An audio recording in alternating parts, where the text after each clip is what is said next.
نحمده ونصلي على رسوله الكريم اما بعد فاعوذ بالله من الشيطان الرجيم بسم الله الرحمن الرحيم۔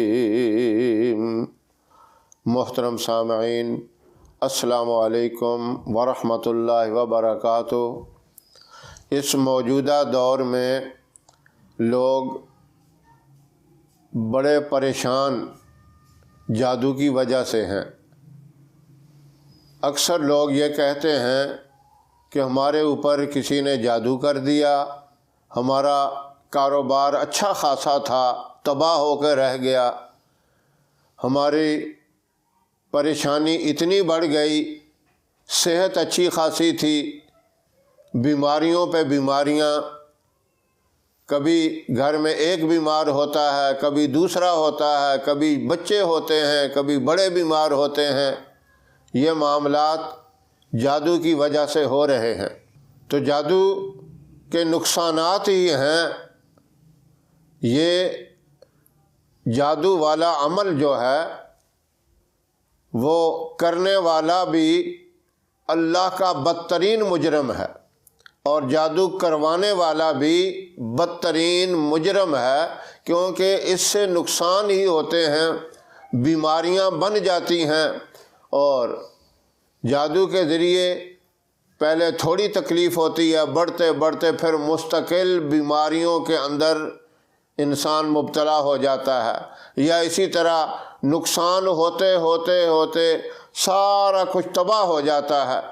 یہ بہت ظلم عظیم ہے اللہ کی مخلوق میں سے کسی کو اس طرح کی تکلیف دینا۔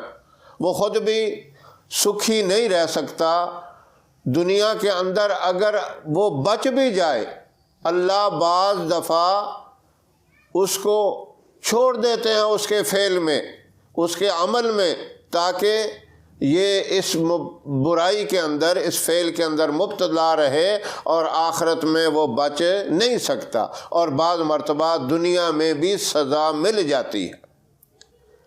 اب ایسا آدمی جو ان جادو کی وجہ سے پریشان ہو، اس کے لیے ایک بہترین عمل ہے، ہر نماز کے بعد سورہ فلق اور سورہ ناس یہ 11 مرتبہ پڑھ لے، دونوں صورتوں کو پڑھ کر ایک شمار کرے، اور اس کے اول آخر ایک ایک مرتبہ درود ابراہیم پڑھ لے، تو انشاءاللہ اس کا بہت بڑا فائدہ ہوگا۔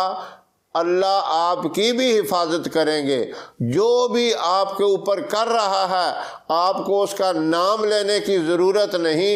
یہ تصور رکھیں کہ جو مجھ پر کرتا ہے، جو مجھے تکلیف دینا چاہتا ہے، کہ یا اللہ تو اسی کے اوپر پلٹ دے، جو مجھے تکلیف دیتا اسی تکلیف میں اس کو تو مبتلا کر دے۔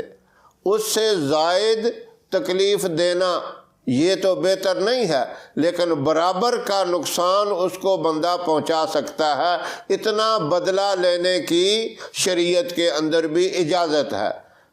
قرآن کریم میں بھی یہی چیز بتائی، جتنا کوئی تمہیں نقصان دے تم بھی اس کو اتنا دے سکتے ہو، بہتر تو یہ ہے تم معاف کر دو، اور اللہ سے اپنے لیے عافیت مانگو۔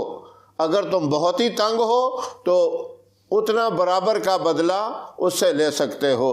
اس طریقے سے سورہ فلق اور سورہ ناس ہر نماز کے بعد 11 مرتبہ پڑھ کر، یہ یاد رکھیں کہ دونوں صورتوں کو پڑھ کے ایک شمار کرنا ہے، اور اول آخر ایک ایک دفعہ درود ابراہیم بھی پڑھیں، اور اپنے لیے دعا مانگیں، یا اللہ جادو کے بدترین فعل سے میرے کاروبار کی اور میرے گھر کی مکمل حفاظت فرما۔ اللہ رب العزت آپ کو ان تمام مشکلات سے جو جادو کے ذریعے پیش آئی ہیں محفوظ فرمائیں گے۔ یہ مبارک عمل اللہ رب العزت ان حضرات کو کرنے کی توفیق عطا فرمائے جو اس تکلیف کے اندر مبتلا ہیں۔ ہماری ویڈیو آپ کو پسند آئے اسے لائک کریں، شیئر کریں، ہمارے چینل کو سبسکرائب ضرور کریں، اور ساتھ والے بیل آئیکن بٹن کو دبائیں تاکہ ہماری ہر آنے والی نئی ویڈیوز کی اپڈیٹ آپ تک آسانی سے پہنچ سکے۔ اللہ آپ کا حامی و ناصر رہے۔ انشاءاللہ پھر کسی نئے وظیفے کے ساتھ آپ کی خدمت میں حاضر ہوں گے۔ تب تک کے لیے اجازت دیں۔ السلام علیکم ورحمۃ اللہ وبرکاتہ۔